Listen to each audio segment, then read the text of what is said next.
Hello friends, welcome back to my channel. Friends, आज की इस वीडियो में हम जानेंगे शॉपिंग से रिलेटेड सेंटेंसेस को इंग्लिश में कैसे बोले। जब भी हम शॉपिंग करने जाते हैं, कोई ना कोई वस्तु की हम डिमांड करते हैं और उसके लिए हम कहते हैं, जैसे एक एग्जांपल के तौर पर आधा किलो चीनी देना, इसे थैली या पन्नी में डाल दो, थैला लाया करो, पैसे बाद में दे दूंगा, पुराना हिसाब चुकता करो, खुले नहीं है, वो वाला कितने का है, इसे वापस ले लो, महंगा है। इस प्रकार के बहुत सारे सेंटेंसेस हम बोलते हैं। तो आइए आज की इस वीडियो में हम इन्हें इंग्लिश में कैसे बोलेंगे ये बोलना सीखते हैं। देखिए, जब आपको कहना होता है आधा किलो चीनी देना, तो आप कहोगे give me half a KG, half A KG, KG मतलब किलो ऑफ शुगर। क्या बोलेंगे? Give me half A KG of sugar. आप कहते हैं कि इसे थैली या पन्नी में डाल दो। दुकानदार से हम क्या कहते हैं? इसे पन्नी में डाल दो, थैली में डाल दो। तो इसे इंग्लिश में बोलेंगे put it into the poly bag. Poly bag. अक्सर लोग गलती क्या करते हैं? पॉली बैग की जगह पॉलीथीन बोलते हैं। पॉलीथीन एक मटेरियल का नाम है। सही मीनिंग या सही वर्ड क्या होगा? Poly bag. तो इसे थैली में डाल दो, इसे इंग्लिश में बोलेंगे put it into the poly bag. दुकानदार आजकल पॉलीथीन का विरोध चल रहा है। पॉलीथीन पोल्यूशन का एक कारण बनता है। तो ऐसे में दुकानदार कहता है कि थैला लाया करो। क्या करे? थैला लाया करो। तो ऑलवेज, तो इसे इंग्लिश में बोलेंगे ऑलवेज कैरी ए कैरी बैग। ऑलवेज कैरी ए कैरी बैग। यहां समझने वाली बात यह है कि यहां देखो, मैंने कैरी यहां पर भी लिखा है और कैरी मैंने यहां पर भी लिखा है। यहां लिखा हुआ जो कैरी है ये एक वर्ब है, जबकि यहां लिखा हुआ जो कैरी है ये वर्ब नहीं है, ये एक एडजेक्टिव वर्ड है। क्यों है एडजेक्टिव वर्ड? क्योंकि ये बैग की विशेषता बता रहा है। कैसा वाला बैग? सामान ढोने वाला, सामान लाने ले जाने वाला बैग, थैला जिसको हम बोलते हैं। तो अच्छा, जब हमारे पास पैसे नहीं होते तो हम क्या बोलते हैं? पैसे बाद में दे दूंगा। तो क्या कहेंगे? इसकी इंग्लिश कैसे बनाएंगे? I will pay later. I will pay later. पैसे बाद में दे दूंगा, तो आई विल पे लेटर। अब दुकानदार क्या करता है? पुराना हिसाब चुकता करो। उधार नहीं देना चाहेगा तो क्या कहेगा? पुराना हिसाब चुकता कर दो, या फिर पहले के पैसे चुका दो। तो क्या कहेंगे? इसको इंग्लिश में कैसे बोल?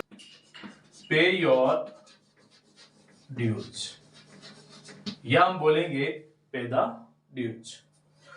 कई बार क्या होता है कि जैसे हमारे पास खुले पैसे नहीं होते हैं, तो हम क्या बोलेंगे? खुले नहीं है।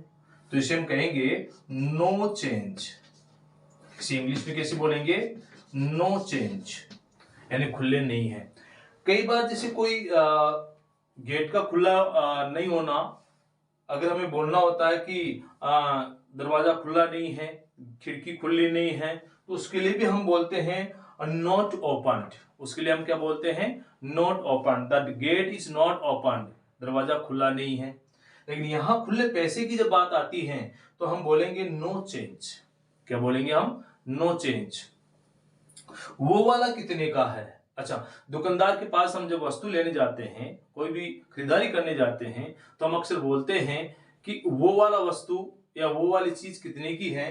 तो अब हम कहते हैं कि what does that one cost.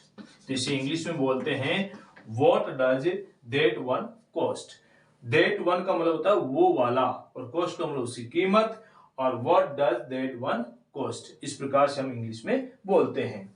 अच्छा, कई बार क्या होता है कि कोई वस्तु एक्सेस में हो जाती है, हमारे पास लिए अनावश्यक होती है, या हमें उसे चेंज करवाना होता है या उसे वापस देना होता है, तो हम कहते हैं इसे वापस ले लो। तो इसे वापस ले लो, तो इसे इंग्लिश में बोलेंगे take it back. Take it back. अच्छा, आगे लिखा मैंने महंगा है। कई बार जैसे दुकानदार वस्तु दिखाता है, दुकानदार जब कीमत बताता है तो हम कहते हैं अरे भैया ये तो महंगा है। तो महंगा है तो इसको इंग्लिश में बोलेंगे इट्स एक्सपेंसिव। इट्स एक्सपेंसिव, इसके लिए हम क्या बोलते हैं, इट्स एक्सपेंसिव। अच्छा, सस्ता वाला दिखाओ। अच्छा, अब महंगा है तो हम सस्ती रेंज का लेना चाहते हैं तो हम क्या कहते हैं, सस्ता वाला दिखाओ। तो हम कहेंगे इंग्लिश में show me the cheaper one. Show me the cheaper one, यानी मुझे सस्ता वाला दिखाओ। कई बार क्या होता है, जैसे हमें लेना होता है एक मीडियम कैटेगरी की वस्तु, और या तो हमें दिखा देता बहुत महंगा या फिर हमें दिखा देता बहुत सस्ता। तो हम मिडिल रेंज वाला लेना चाहते हैं तो हम कहते हैं थोड़ा सा महंगा वाला दिखाओ। हम क्या बोलते हैं, थोड़ा सा महंगा वाला दिखाओ। तो उसके लिए क्या कहेंगे, show me the slightly more expensive one. तो इसे इंग्लिश में क्या बोलेंगे हम, show me the slightly more expensive one, थोड़ा सा महंगा वाला दिखाओ। अच्छा, जब वस्तु हम खरीद लेते हैं तो हमें पैसा पे करना होता है तो हम क्या कहते हैं, ये लो पैसे, ये कहते हैं। तो इसे इंग्लिश में कैसे बोलोगे आप, टेक, इसे इंग्लिश में कैसे बोलोगे, take this money. Take this money बोल सकते हैं या फिर टेक द मनी भी कह सकते हैं। तो टेक दिस मनी। नेक्स्ट है, ये लो सामान। जब वस्तु के पैसे हमने चुका दिए तो वस्तु के लिए दुकानदार क्या करेगा कि ये लो भाई अपना सामान। तो क्या कहेगा, टेक योर स्टफ। स्टफ का मतलब होता है वस्तु या सामान। अच्छा, दुकान पर अक्सर एक आप प्ले कार्ड या आपने बोर्ड लगा हुआ देखते हैं, और या फिर दुकानदार भी कई बार बोल देता है कि फिर आना या फिर पुनः पधारे। तो उसके लिए हम इंग्लिश बोलते हैं विजिट अगेन। क्या बोलते हैं, विजिट अगेन। विजिट अगेन कई शोरूम पर आपको लिखा हुआ मिल जाएगा, एक प्ले कार्ड पे भी लिखा हुआ मिल जाएगा, कहीं पर भी लिखा हुआ मिल जाएगा दीवार पर इधर उधर। तो विजिट अगेन। तो ये थे कुछ शॉपिंग से रिलेटेड सेंटेंसेस जो अक्सर जिनका हम डेली रोजमर्रा की जिंदगी में हम सामना करते हैं। ऐसे सेंटेंसेस को यदि हम इंग्लिश में बोलना सीख जाते हैं तो ये हमारे इंग्लिश कम्युनिकेशन का एक बहुत ही कॉमन पार्ट बन जाता है, जो हमारे कम्युनिकेशन को और बेहतरीन बनाने में मददगार होता है। ऐसे और वीडियोस के लिए मिलते हैं नेक्स्ट वीडियो में। Till then take care, have fun.